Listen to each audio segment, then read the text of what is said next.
Hello and welcome to Stripped Down Live. This is episode 6. We've made it to 6.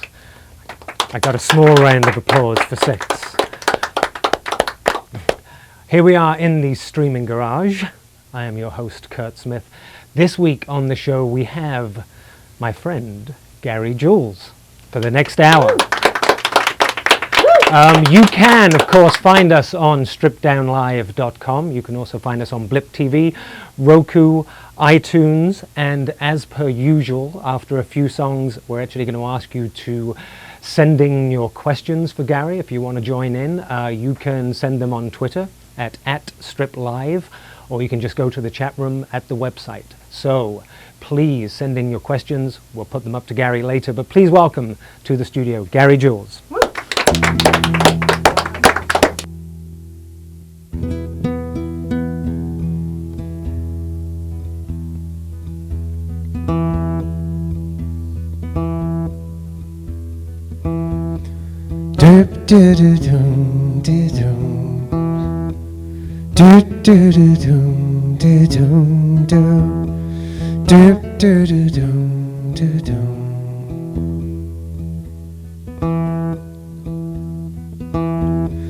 Buffalo are out among the fallen stars tonight. Shadows cross the kitchen in the afternoon. Daylight break on the hemisphere. Jumped in the water, you left too soon. Blood red sun, moon on the water. Everything is frozen north of Wichita. And the rails bear a dangerous cargo there through the latter days of dream time. And the screen door is busted, and the hours fall and wither away. Everything is frozen north of Wichita. I'm standing in this truck stop in Coeur d'Alene.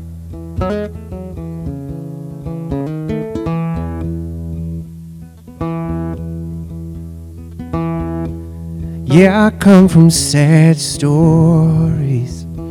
Yeah, I come from lonely people too. Yeah, I come from California, where God is green and the eyes are blue. Where God is green and the eyes are blue. And the bird has flown already. Oh no, like the guns are drawn already. Oh no, blood red sun, moon on the water. Everything is frozen north of Wichita. And the rails bear a dangerous cargo there through the latter days of dream time. And the screen door is busted. Oh, and the hours fall and wither away. Everything is frozen north of Wichita. I'm standing here just waiting on my judgment day.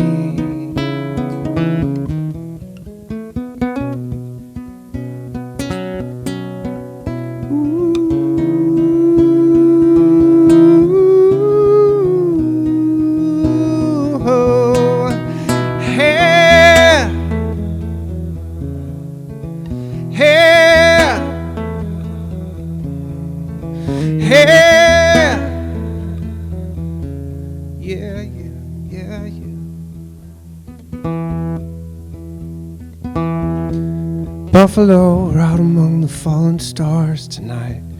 Shadows cross the kitchen in the afternoon. Daylight break on the hemisphere. Jumped in the water, you left too soon. And the screen door is busted. Oh, and the hours fall and wither away. Everything is frozen north of Wichita. I'm standing in this truck stop in Coeur d'Alene. Everything is frozen north of Wichita.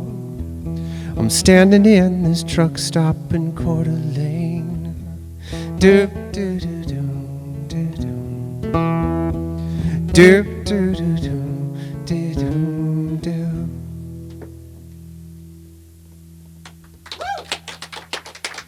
Thank you. Do I just keep going and singing here, folks? Yeah? I could do interpretive dance, no?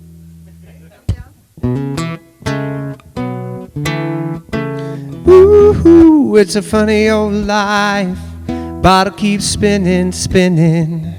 Devil keeps grinning, grinning. Thinking about a war he's winning. Ooh, everybody is a star. Every star is a sun. Every sun is in the shadow of the Father now. And ooh, it's a funny old life. Bottle keeps spinning, spinning. Devil keeps grinning, grinning. Thinking about a war he's winning. Ooh, everybody is a star. Do-do-do.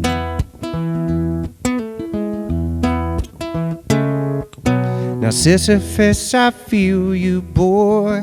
Roll, roll, rollin' that rock all day. No one lends a hand along the way.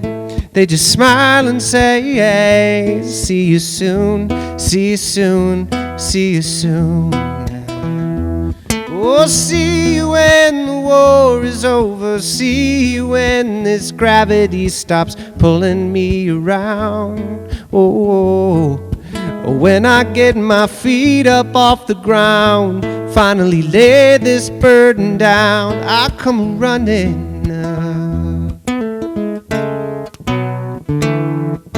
And ooh, it's a funny old life. Bottle keeps spinning, spinning. Devil keeps grinning, grinning. Thinking about all my sinning. Ooh, everybody is a star. Every star is a sun.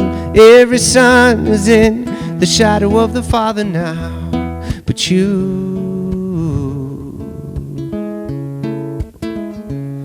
oh, you never be lonely, yeah. Never blue, oh. And ooh,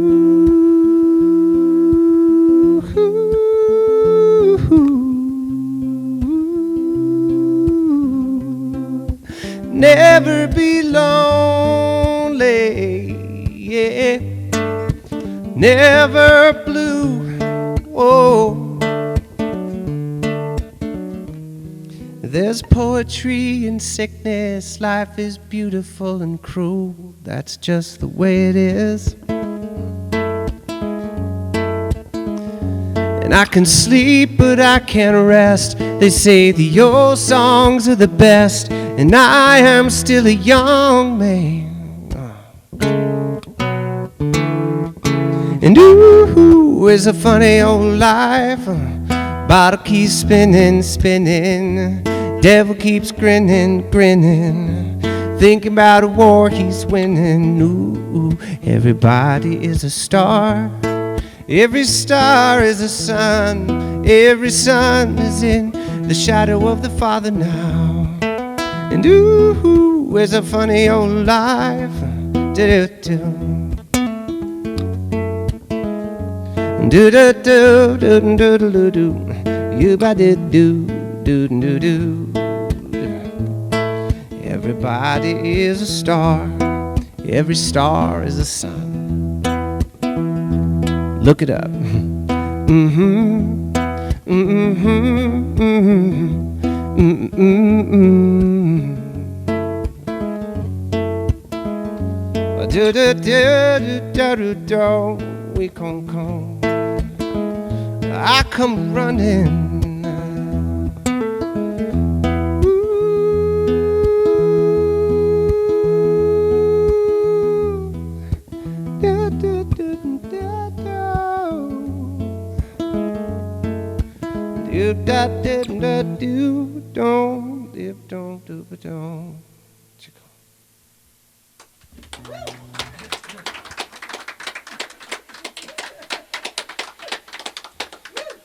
So am I allowed to tell stories about the songs in between? Oh, sweet. So this song came because I was sitting in my studio in Asheville, North Carolina, in my house, and I was trying to find new and interesting instruments and noises that would make me make music that's different from all of the shoegazy, finger-picky stuff that I had made up until that point in my life. And so I went on and I tried to find Indian instruments online, and I found one. So this is Sanjeet, who is my bandmate, my favorite bandmate because I don't have to pay him or feed him, and he's good in the van. It's a long way away. Okay, I'm gonna go over and I'm gonna activate Sanjeet, and then I'm gonna jump back. We'll talk more about him after.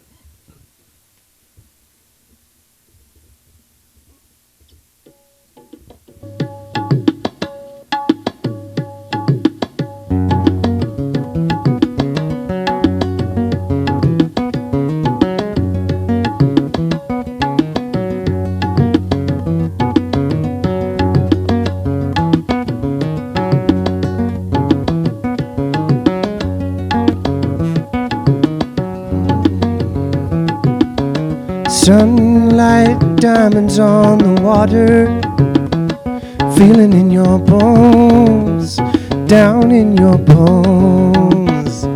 Same old wind, been blowing here forever, soon be around your home. When the light of darkness calls, sometimes we're faded. When the light of darkness calls, sometimes we're faded. Strap your burden to a broken back and drive your car into the city. And devil's mean, though he won't bite. It's not the place to look for pity, no. Oh, sheep been tending the garden, he been praying for rain. Sheep been tending the garden, he been. Sheep been tending the garden, he been praying for rain. Sheep been tending the garden, he been.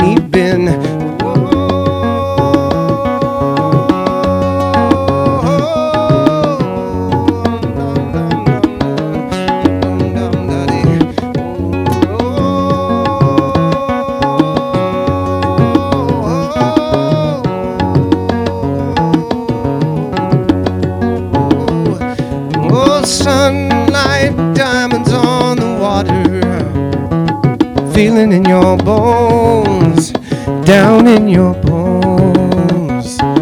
Same old wind, been blowing here forever, is howling around your home. When the light of darkness calls, sometimes we're faded. When the light of darkness calls, sometimes we're faded. When the light of darkness calls, sometimes we're faded. We're faded. Sheep been tending the garden, he been praying for rain. Sheep been tending the garden, he been. Sheep been tending the garden, he been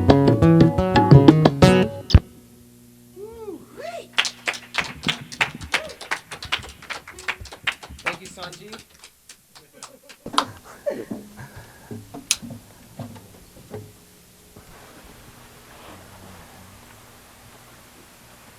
I have a soft spot for Sanjeev. You do? You can borrow him. Does do you charge? Does he charge? He doesn't charge. He does not charge. It doesn't cost anything, right? Or eat. Did you find him on eBay? Or complain. I found him online, just regular Google. Just regular Google. Find me a Sanjeev box. Yeah, it's called a Riaz. I don't know, something. You don't know what it's called, right? No, I don't. It's this very secret thing. Now you say you got it to get other inspiration, because I mean I'm sitting here like listening, going, how the hell can you play that and sing that at the same time? Practice. But I mean, it's interesting because I'm listening because pretty much all your stuff, and I guess I'm making up things because I had other things I want to talk about, but we'll get to those afterwards. So I'm sitting there listening to you, and it's quite rhythmically intricate what you're playing here, and yet you're singing over it. So I'm sitting there going, well, did he make up that bit first, or did the song come all at the same time?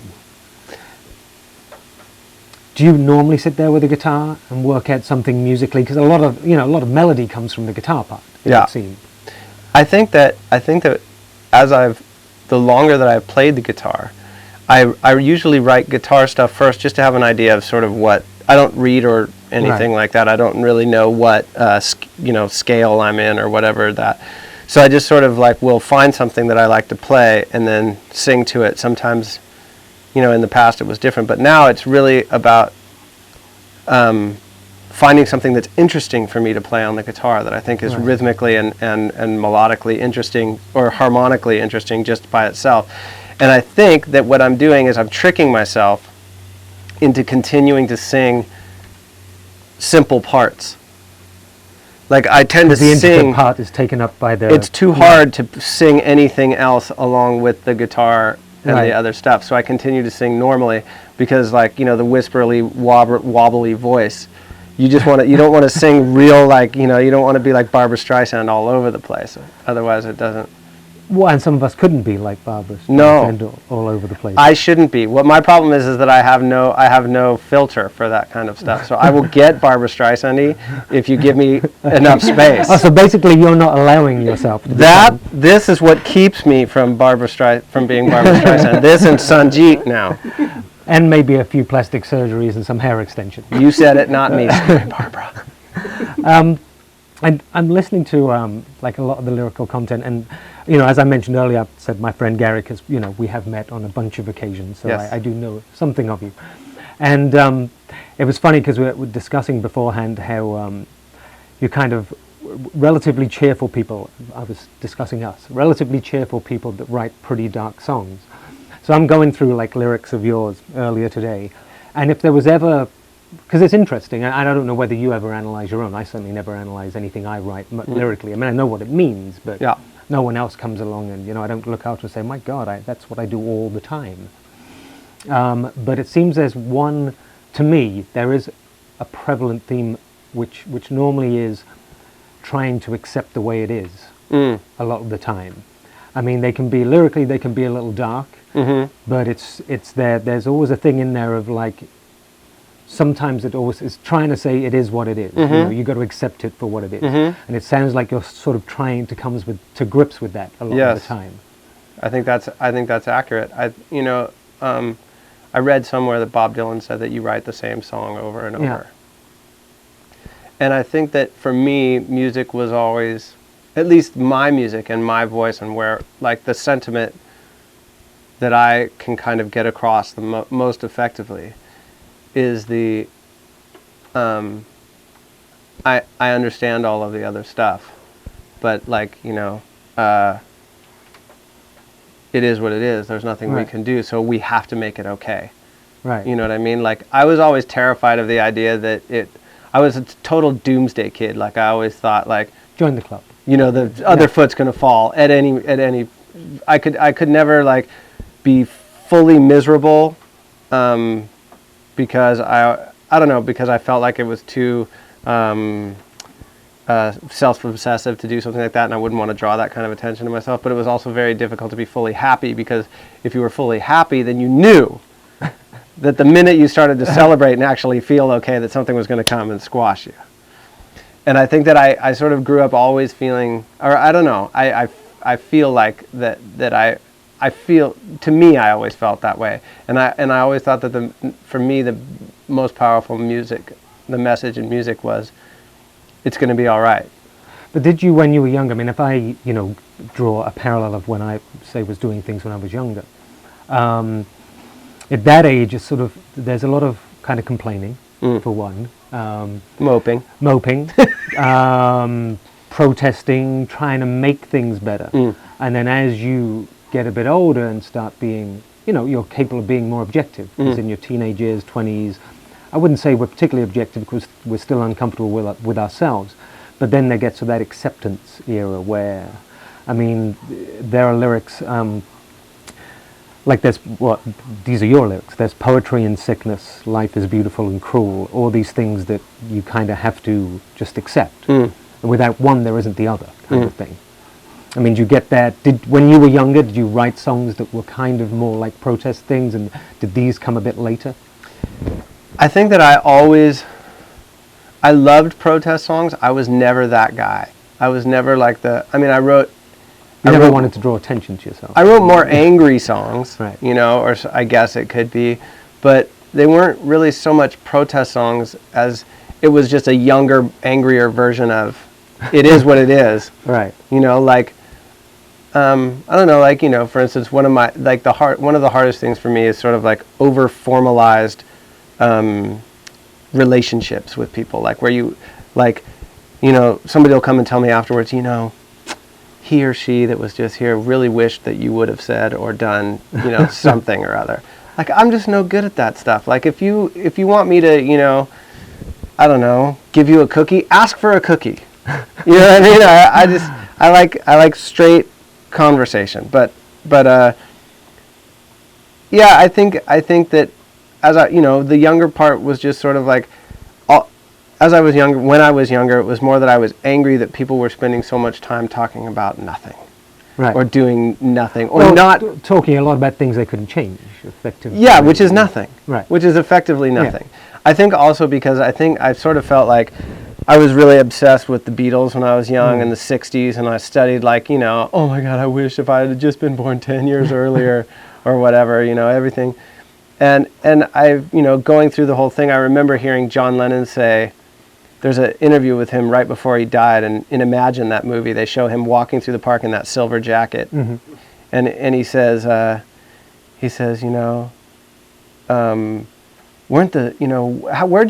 did your relationship end up? Did we really change anything in the 60s? Weren't the 70s a drag? Don't you hope the 80s will be better? And I mean, of course, he died 1980, so he didn't get to see what happened, But they certainly weren't, actually. What? The 80s. Better than the 70s? I don't know. I think that everything sort of blurs into each other, don't they? Like, I sort of feel like people who thought the 60s were awesome, a lot of them were like 25. Yeah. I thought that the 90s were pretty awesome, but I was kind of 25. Do you also have that? I mean, I had not an argument, but an eye-opening conversation the other day. I'm sure this goes to exactly what you're saying, to be honest, which is someone was listening to, I think, like an 80s channel, which, of course, me being me, I can't stand. Right. Because anything that's sort of left in a decade is just hideous to me. But, like, going through that whole, they don't make music like they used to.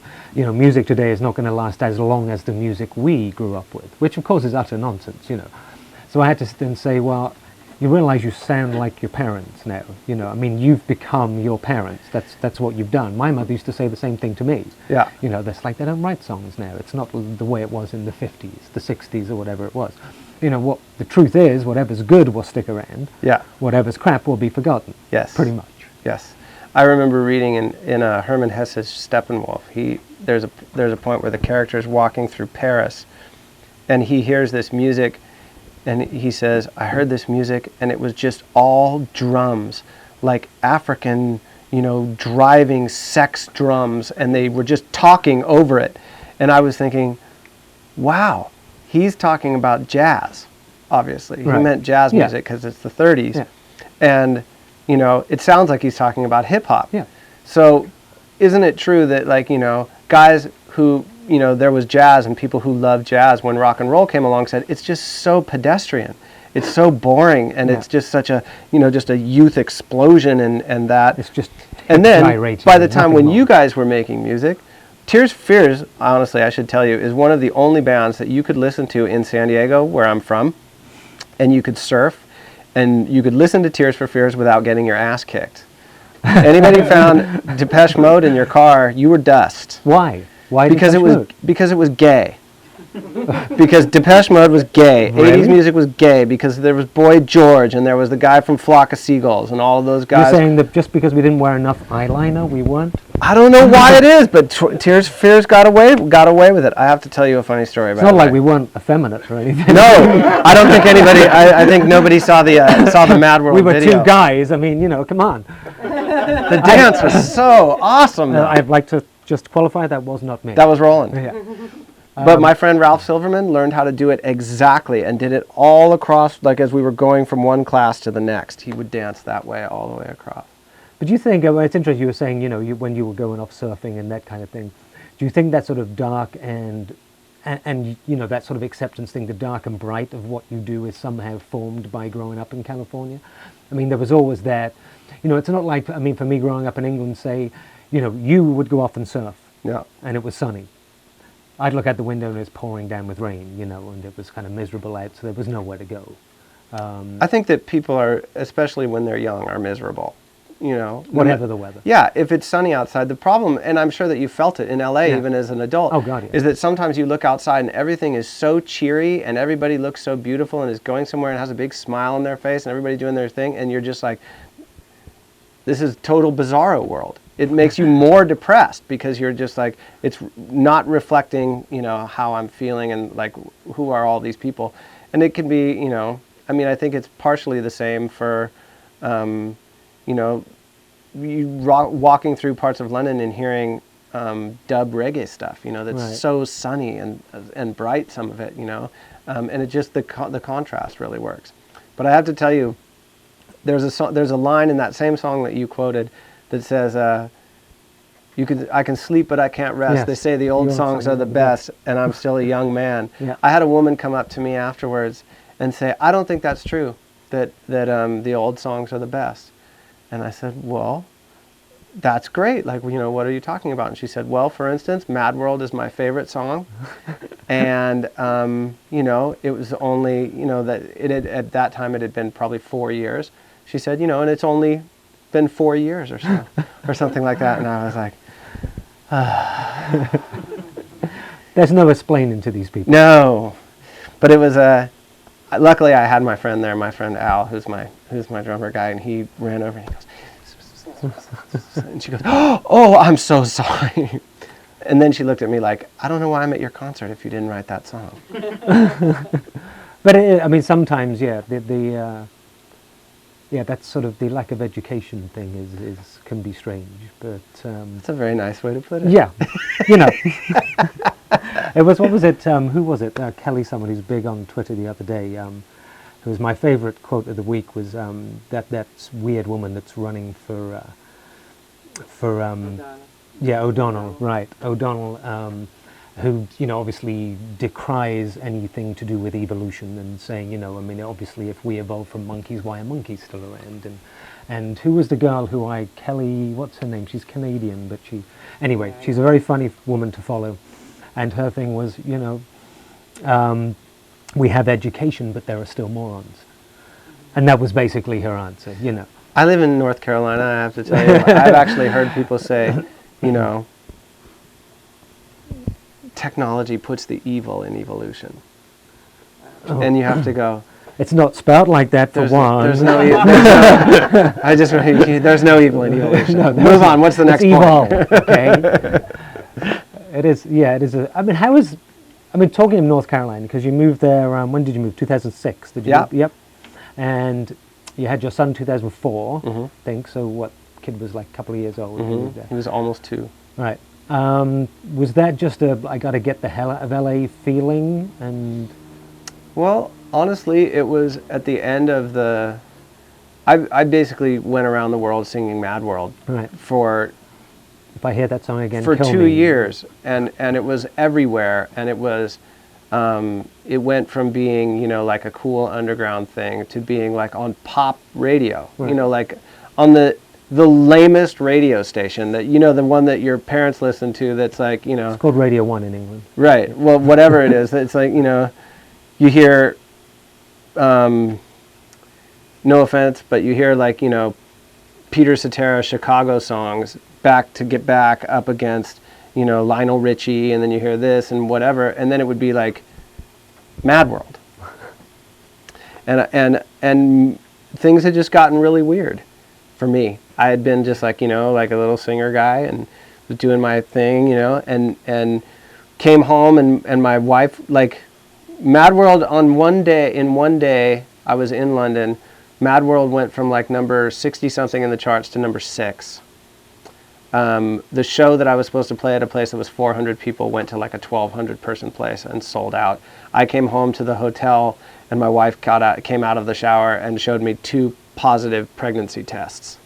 You know, like seriously, 3 months before we were broke in a 1-bedroom apartment at, you know, Wilcox and Melrose, and things had changed so fast. 2006, when my son was born, we just wanted out. You know, I spent 20 years in Los Angeles trying to like figure out a way to make a living at being a musician. And then all of a sudden I was making a living at being a musician. I was like, wait a minute, this is not what I want. Be careful what you wish for. Yeah. And my wife is from North Carolina, and she was particularly uncomfortable in Los Angeles at the time because it was looking like I was going to be on tour all the time. I ended up staying off the road for a really long time, but it looked like I was going to be gone a lot. She didn't feel safe being by herself. She, you know, in Los Angeles, it was extremely expensive for us. You know, we were writing checks that were bigger than with any amount of money we'd ever had in one place at one time. And she's from North Carolina, and we picked a really super cool little hippie town up in the mountains and just moved there to kind of like decompress and reassess what was going on. And actually, let's discuss. We should play a couple more songs. We'll discuss Okay. after. So I want to discuss kind of how that changed things and what your next move is. But we'll All do right. that in the next break, and we'll take some questions. Okay. Welcome back, Gary Jules.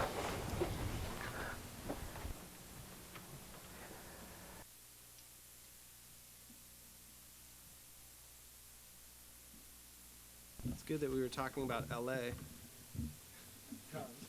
because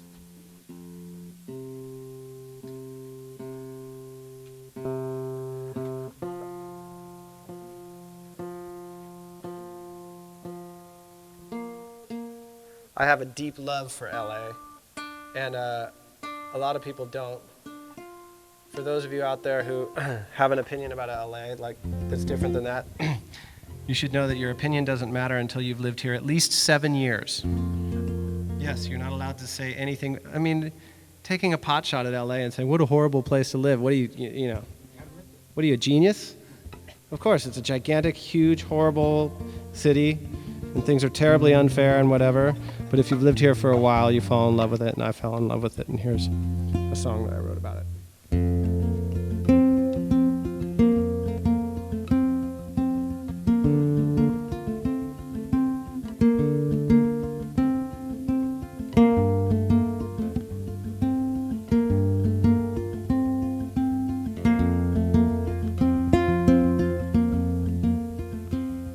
There's no poetry between us.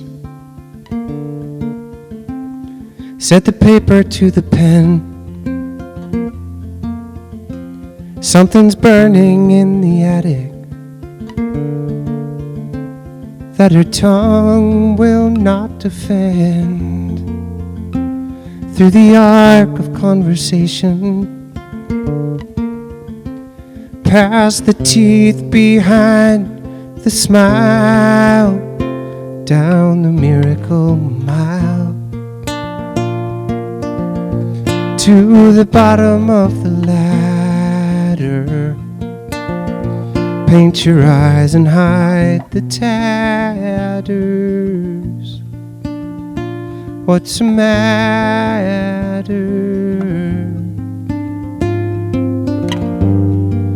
Baby,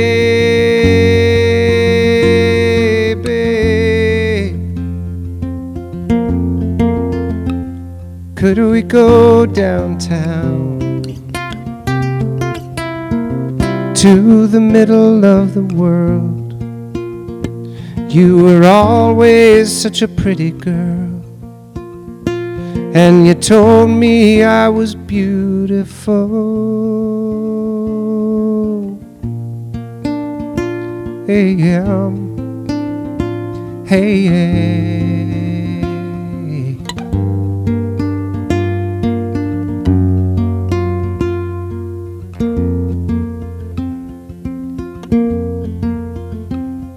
There's no poetry between us.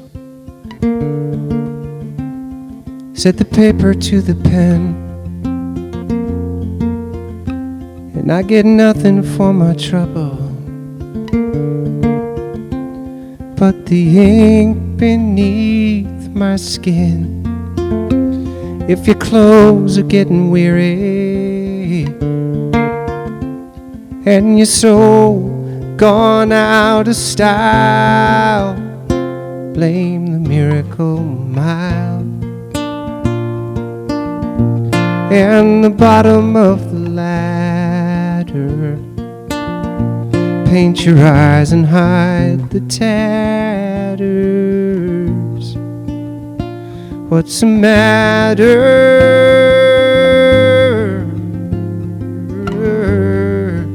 baby?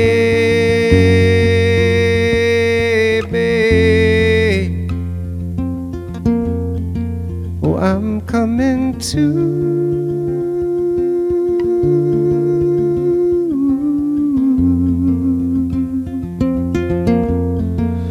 I'm coming to.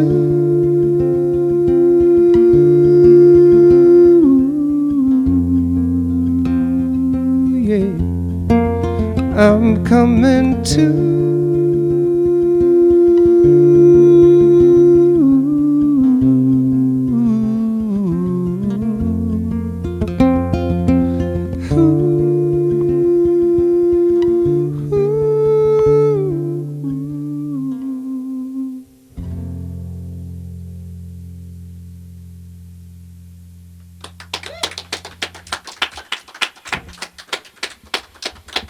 All right, by request.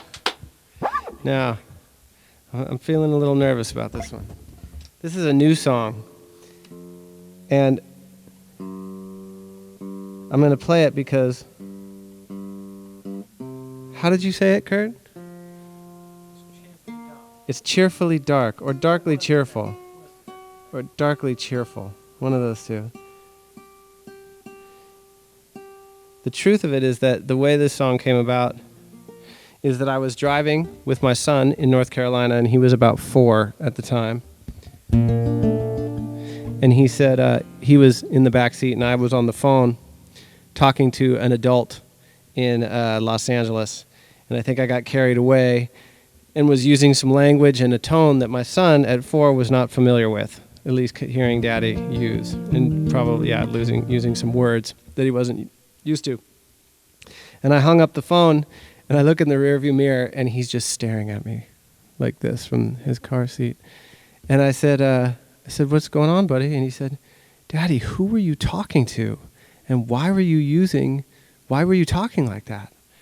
And I said, "Well, honey, sometimes grown-ups have to, talk about heavy things with each other, and sometimes they use different kinds of language, and sometimes they don't get along that well." And he goes, "Oh, Daddy, you should just talk about lighter things."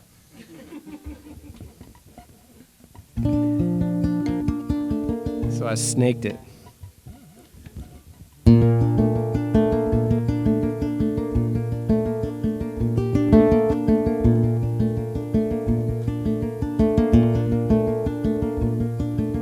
Tremble, stumble into town, find your pawn shop savior, trade your heavy ghost, the ramparts and barricades for all the lighter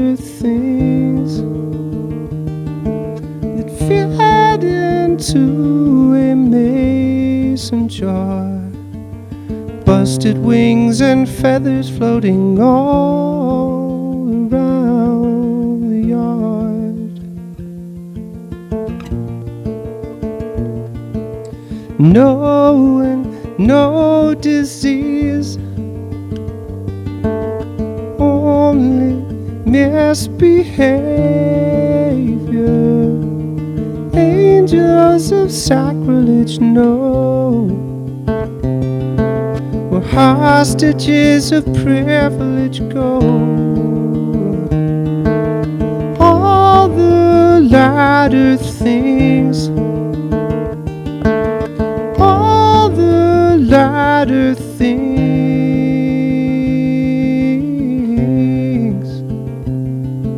are waiting in the wings.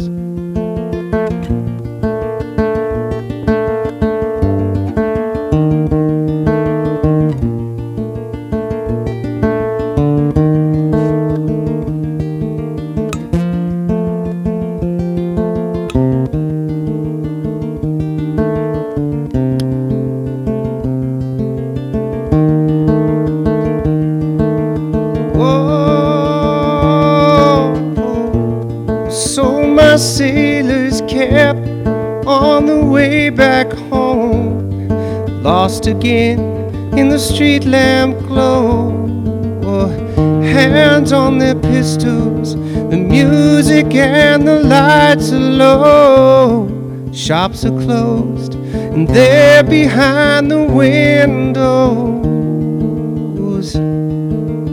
All the latter things, all the latter things, all the latter things, all the latter things.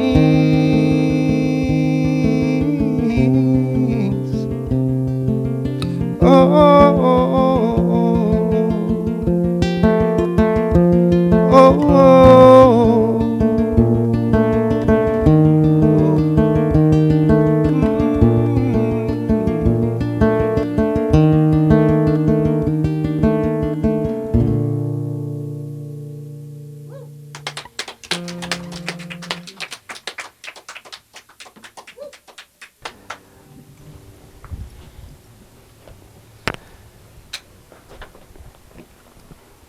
So I know you were kind of dubious about doing that song. How did it feel? Felt fine after all. I gotta say, I love that song. I'm strangely enough, because it is a new song, and I only heard it when you sent me the... Am I sitting in the right place? It's good enough. Okay. It's like, not that we have the right place. Right. Weird enough, when I was listening to it, I imagined it to be a song sung to a child. Because I imagined it to be, you know, that need.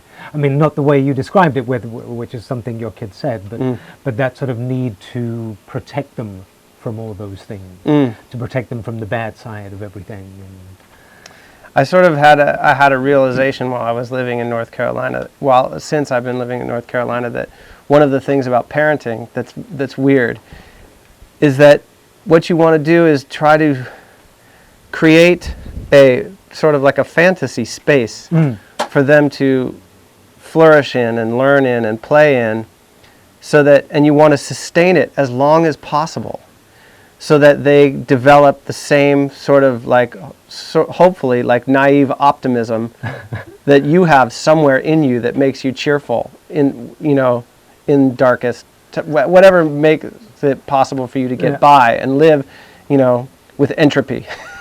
But isn't that, I mean, it's interesting because, you know, my children are a little bit older. Well, my youngest one is older than your son, but and my oldest one is 11. But at some point, well, put it this way, I don't know if you've got to this point yet, but you realize you've got to open the door a bit. I mean, you have to, otherwise you're just sheltering them from reality some of the time. I mean, obviously you're, the father or mother in you says you've got to protect these people, but at some point you also got to let them know so that they actually can look after themselves eventually, you know.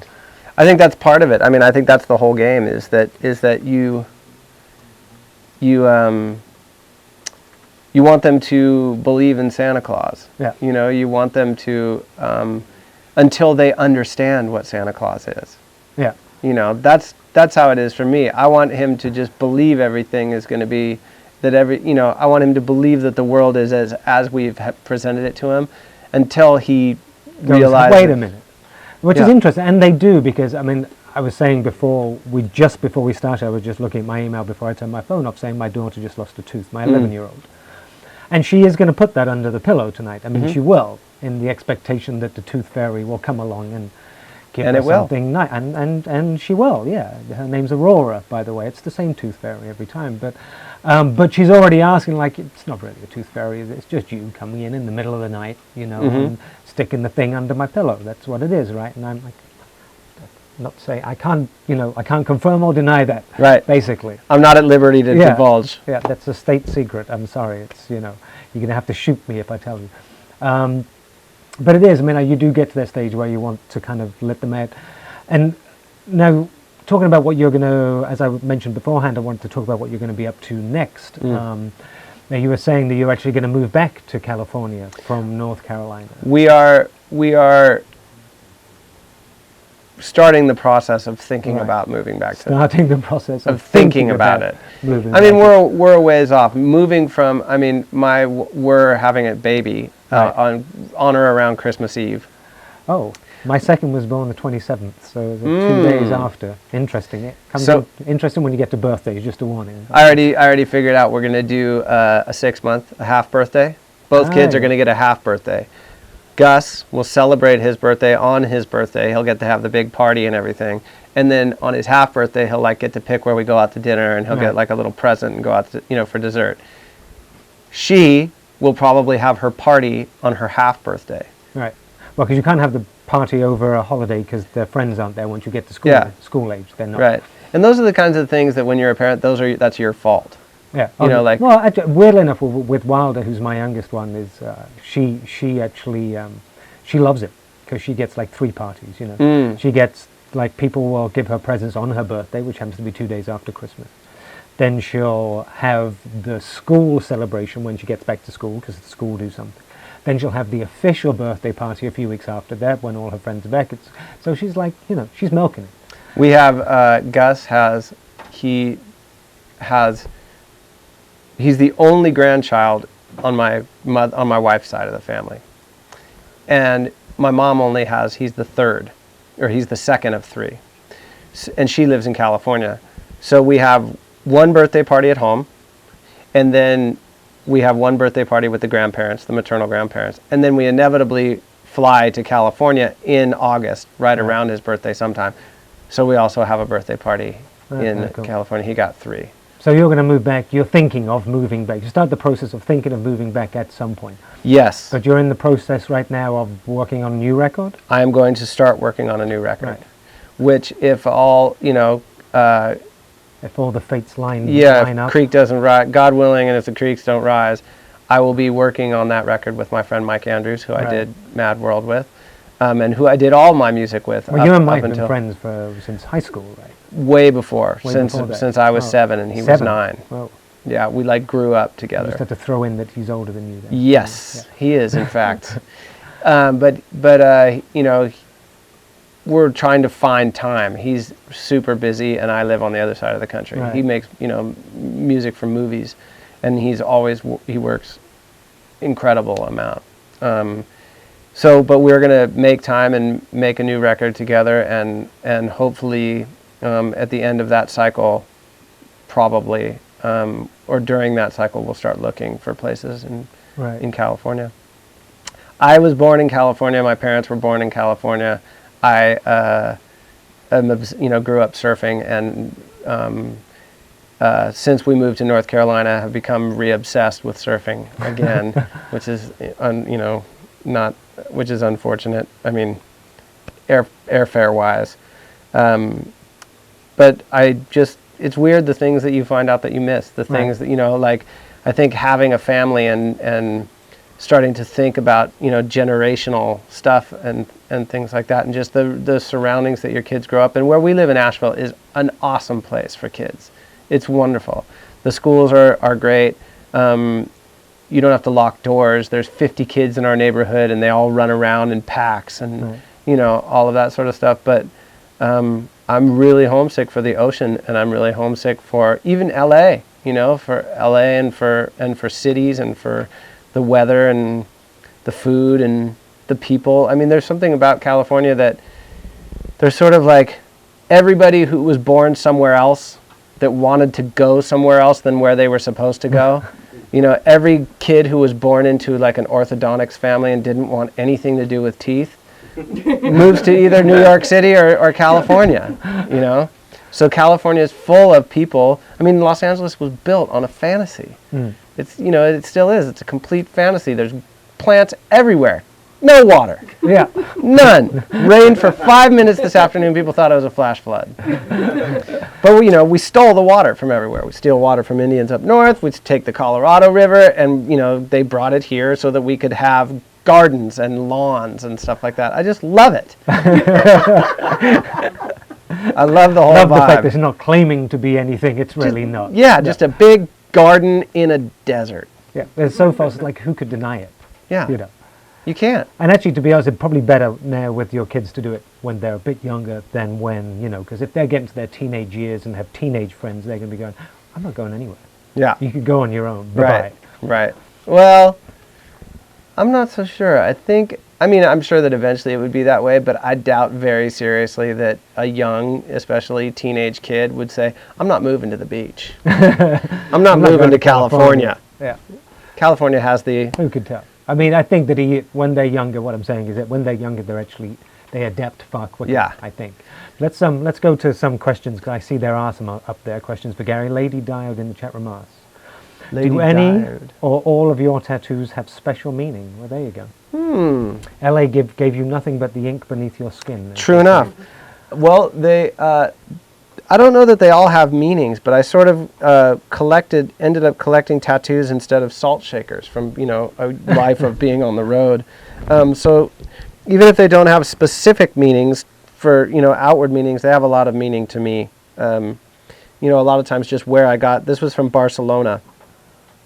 This is my brother Joe. This was a bet. We were still awake and drinking at 9 o'clock in the morning, and I told my brother that I would get his name tattooed on me, and he bet me that I wouldn't. So when you're drunk at 9 a.m., that's what Proof. you do. Yeah. Proof that North Carolina has something about no alcohol on a Sunday. Then. Right. That's yeah. I mean, a lot of these I was very young. Some of them mean something, some of them don't. Kitty Sparkle, I like that name, in the chat room says, I'm curious to know how Gary felt that Adam Lambert covered his version of Mad World on American Idol. Okay, fair enough. Fair enough? What's that from? Fair enough. I don't know. Is it from? It may well be from something. Undoubtedly something English, if it is. Yeah, it's Morrissey. It is. Yeah, Fair I'm enough. trying to remember what it is. Fair enough. Anyways, we saw it. Anyways, okay, Adam Lambert. Adam Lambert is from San Diego as well as I am, and I knew that he was going to sing Mad World, even though I didn't know it. I had a feeling that... I was in the audience, but one of them. Were you really? Yeah. Could they tell you? No, actually, the first time he did it, I was at an LA Galaxy soccer game, and a friend on the East Coast sent me a message on my phone, a text on my phone. And then the second one, I actually was at the performance. I was sitting in my living room by myself, and I heard the piano thing, and I was like, I knew it! And I felt wonderful about it. I thought it was very exciting. I felt great until I discovered the theme for the week. Then What was the theme for the week? Songs released in the year you were born. Yeah. Right. So then you're like, I was feeling good up until then. Tiffan. Tiffan. Very good. TFF Tears for fan. Fears. So anyway, in the chat room asked, what is your next project? Well, I think we just covered that one, really. Making a record with Mike Andrews. Yep. There you go. And be out next year. hopefully that'll be soonish. Yeah, it'll be out in the spring, hopefully. What other instruments have you delved into? Delved? Sanjit over there. Sanjit, I play a little bit of everything. I don't play anything particularly well. I play enough piano to do things. I bought some synthesizers that have really neat sounds in them, and I use them, a little bit here and there. I can play the ukulele. bass, drums very poorly. I do demos with myself playing drums and only play them for, my That's what wife. they made Beat Detective for.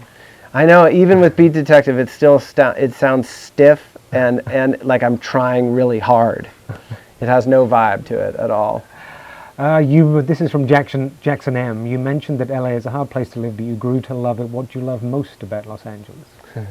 Fountain, darling. Fountain? Betty Davis got asked. They said 10,000 new starlets move here every year trying to find fame. Do you have any advice for them? And she said, yes. Take Fountain, darling. Still true to this day, actually. It is. Until now, that Gary Jules has ruined it. Yeah, ruined it. That's going to ruin my trip home from Beverly Hills to the Hollywood Hills, because I would always take Fountain.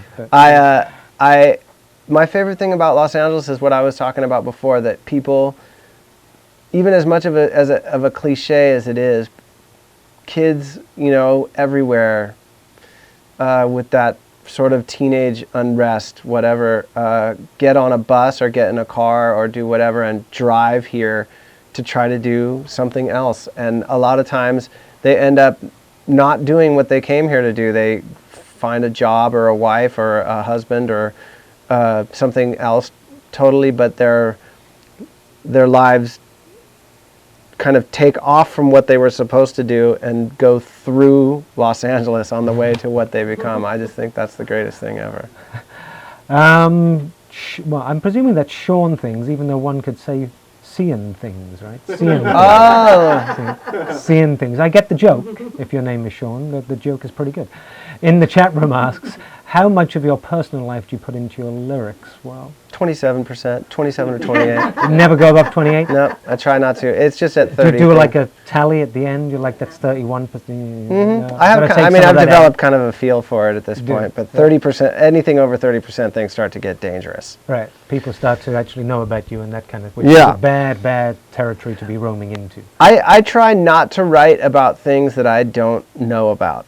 I'll say that. I try not to write about, I don't know. Nuclear science. Yeah, or, I try to leave politics alone. Like, I don't understand any of that stuff. I don't know. I try to write about stuff that I know about, and typically it'll involve my own life or my own experience in some way, shape, or form. Usually not too literally. And a lot of times the characters in my stories are real characters, but they're real people, but I give them words from other people, Right. Now we have a question from Afton. I want to know what, Afton HH, I want to know what the other H stands for, Afton. I never really asked that. I know one is your last name, but anyway. In the chat room asks, now let me preface this by saying Afton works with Tears for Fears on tour and is my kid's piano and guitar teacher. What kind of guitar is that? It's lovely. Which is a cue for you to go, it's yours. I'll give it to Kurt and let him bring it home and he'll see you Friday. Right. Well, Afton, for one thing, if I move back to California, I'm going to need piano lessons. So we can do It's very good. But it is a 19, can you see? Yeah. It's in there. Yeah. It is a 19... I would have just said it's a brand one. But it's a 1963 or 64 Guild Mark M1. It is the only acoustic guitar that Frank Sinatra ever owned, because they made them in Hoboken, New Jersey, his that specific hometown. one? This one, not this one was his. Okay. But I have bought a whole bunch of them because you can get them, at least when I started buying them, you can get them relatively inexpensively, and they're all solid wood, mahogany. I have just blown every secret in the world. Yeah, their price is going up now. And what else did I ruin? Frank. Now I've read Fountain. Fountain's ruined. Guild is now gone through the roof. Fountain is going to be like traffic jam tomorrow. Yeah. Watch Joyce in the chat room asks, any plans of making another TFF Kurt Smith song cover? One would hope no. He's learnt the error of his ways. I'll tell you. I. Although we have discussed you doing a whole version of The Hurting, but I have played. I've told you a couple of lyrics tonight. Yes, my band in high school that included Mike Andrews played Mad World we played The Hurting, we played You got the Memories lyrics wrong. Fade. Okay. What? Before Kanye West did it. Well, he did what? Memories Fade. Oh yeah, it was way better, our version. We did Memories Fade, and I think that we did. I used to cover Ideas as Opiates when I played at the Which is why you were singing it to me earlier. Yes, I played it, and I played it at a show that I played with Elliott Smith, and he said that was his favorite thing of the whole set, which I took as kind of a stab in the back, but you know. I guess, yeah. It was the only cover I played. know. It was the only cover I played. I should have known that I was just Yeah. getting used to it. That people were going to say, I thought your set was really good. My favorite thing was the Tears for Fears song. But did he know it was a Tears for Fears song? Or was he presuming? He did know that it was a Tears for Fears song. Okay. So no more then, basically, is what we're saying. No! I mean, because we were discussing earlier about how that whole thing is like a blessing and a curse, effectively. Yes. That you're there and, you do this other song and suddenly that's what you're known for and that's got to be friggin' hideous. Well, the funny thing about... Apart from, what the other thing nice about- thing is it gave you... I covered Mad World I had covered Mad World, on and off forever. And it was out years in before different it became a ways. hit as well. Yeah. And I had done, like Mike and I, when we still lived in San Diego, but we were grown-ups, he had this house on 2nd and Laurel, and the whole bottom of the house, this old Craftsman house, was a recording studio and had instruments, and we could all play in there. So we would get, have a few beers and some wine and stuff, and all these great musicians would come over, and we would just do covers of things that, like, no offense, but in 1998, doing a Tears for Fears cover was hilarious. You know what I mean? Like, people were It was like, so retro. it was just so, it was Wrong. so It was so not wrong, what, it was it was right. so not what was happening right there, but we would do, like, we did Mad World as like a Neil Young, like, doom, Right. doom, doom, like that. And I even think I sang it like Neil Young at one point, but it was, we would do these things, and it was super, super fun. But the version that we did that ended up being so popular, that we did for Donnie Darko, which was Mike Andrews' project. Yeah. He had invented all of the music for Donnie Darko on piano, which was an instrument that he only learned for that movie to write that score, so that it would sound like somebody who doesn't Right. really know how to play, because it would give it that really super creepy Donnie Darko-y Which feel. it did. Super creepy. Yeah. And it was his idea. He had been studying some other score guy who would do a period piece. Like, if you're doing a movie about the 40s in the set, it was 1979, let's say you're doing a movie about the 40s, you would do a song from the 40s, from the period of the movie, in the style, in like disco style, right. So that's what he wanted to do, and he called me up and he said, they want to do I want to do an 80s song for the end titles. He said, do you want to come over and sing Mad World? And, so my part of Mad World was the singing, but I mean, everything else about the way that it sounds and the instruments that are not in there and how, like, sparse it is and everything like that were all decisions that Mike made, which is going back to the Adam Lambert cover. He did the Mike Andrews version much more than he did the Gary Jules version, because he sure didn't sing it like me. At the end it was like, Well, that was him doing your Barbara Streisand. Right. Was what it was. Because if anything, Full circle. If anything needs to do Barbara Streisand, I mean, he does do Barbara Streisand very well. He'd be like Barbara Streisand with a machete, Kind of, yeah. like Barbra a violent Barbara Streisand ninja. It's like if Barbara Streisand were in Kiss, kind of thing. I can see it now. Same faith, I believe. Yeah. Anyone interpretive That's pretty dance much for where it that one? stops. Yeah, absolutely. Let's get to the last couple of songs. Okay. So what's the next song you're going to... I'm going to come in the middle, say my goodbyes. Okay. I actually had one thing I wanted to ask you, actually, before I go. And on the last song. Can I join in? It would be my hugest honor, pleasure. You want to do a verse each? Sure. Verse, chorus, or whatever? We'll make it up. Let's do. Yeah. Why don't? Yeah. Let's Up do to that. you. No. No, it's your call. It's your show, remember. Let's just. We're both lifelong performers. I say we just. Wing it? Let's just wing it. We wing it. So what's the next track we're listening to now? The next one is called "Falling Awake." Falling Awake. This is the song that I wrote when I was feeling very optimistic. I wrote it for my at the time, unborn son, Gus. And since I had been the patron saint of shoegazers for several years, I thought it was very upbeat. Not upbeat necessarily, but I thought it was, optimistic, positive. This is what I've learned thus far and whatever. And it got popular because they put it in Grey's Anatomy in an episode where they unplug one of the characters' dads from life support. So you can think about it as, a father about to have his, first kid or whatever, and letter to an unborn son, or you can think about a son unplugging his dad from life support. It's up to you. It's the cycle of life. It's the cheerful depression. What was it again? Cheerfully dark. Cheerfully dark.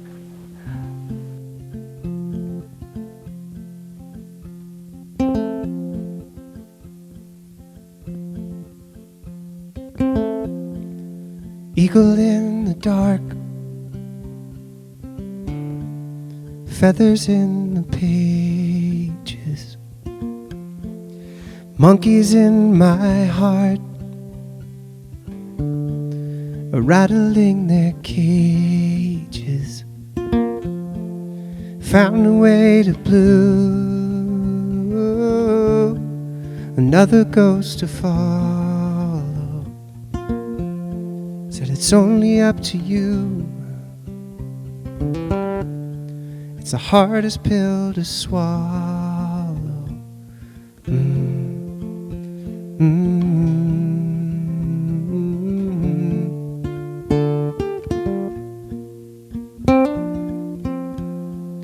You never get to choose. You live on what they sent you, and you know they're gonna use the things you love against you. One foot in the grave, one foot in the shower. There's never time to save when you're paying by the hour. Oh, that's just the way it goes. Falling awake, and that's just the way it goes.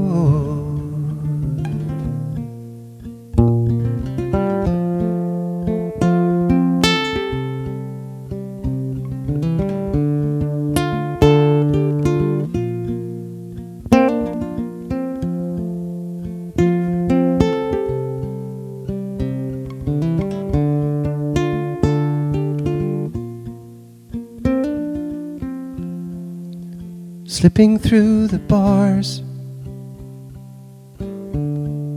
aware of the danger of riding in the cars, taking candy from strangers. Oh, it's never out of hand. Oh, never out of pocket. I'm supersonic man. Do you wanna buy a rocket? Oh, that's just the way it goes. Falling awake, falling awake.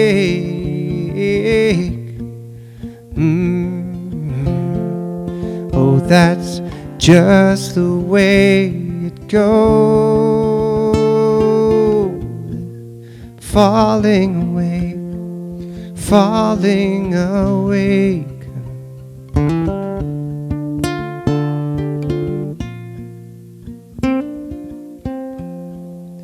Eagle in the dark, feathers in the pages,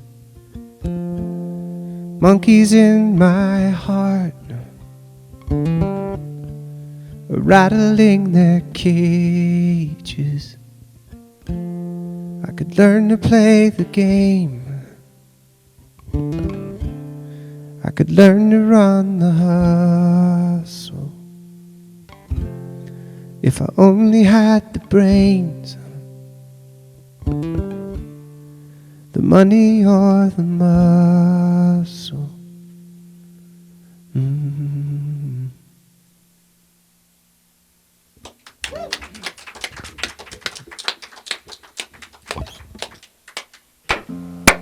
Okay, well, Gary Tunes. Huge thanks to Gary Jules.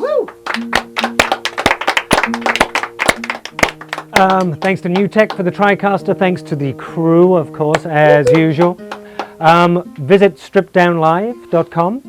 Next show is next Wednesday, of course, October 6th, 8 p.m. We have All Day Sucker on the show. Woo! And now we're going to bluff our way through the end of the show, I believe. Can I use this microphone? Is that okay? I'm just gonna go over here. I'm gonna let Gary go.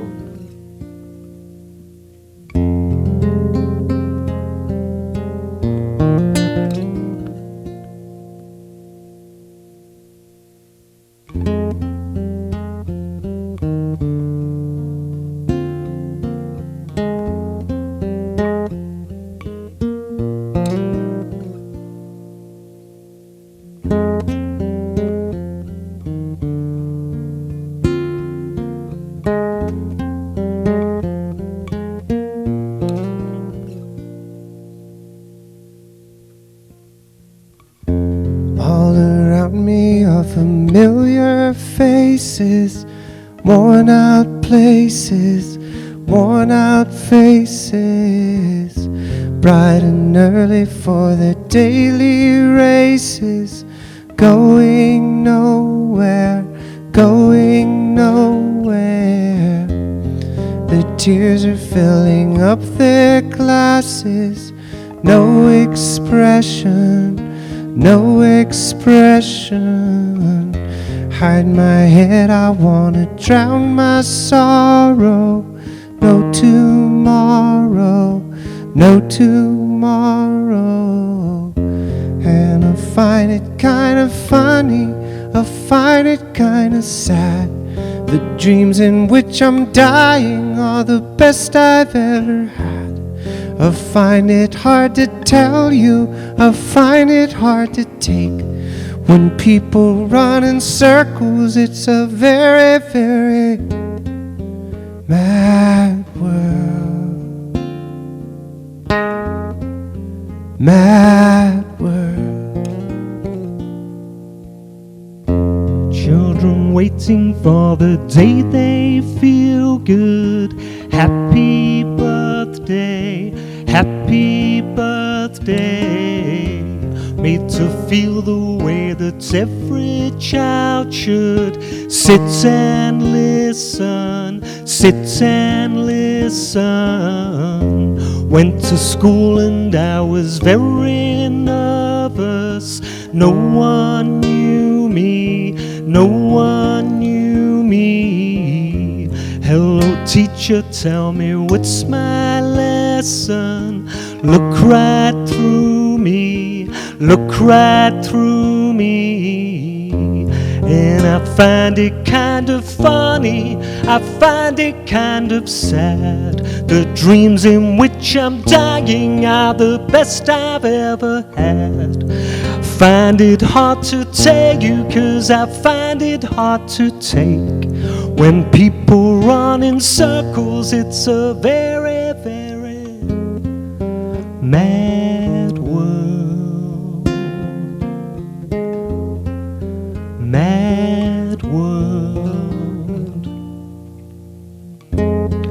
Halagian world. Mad world.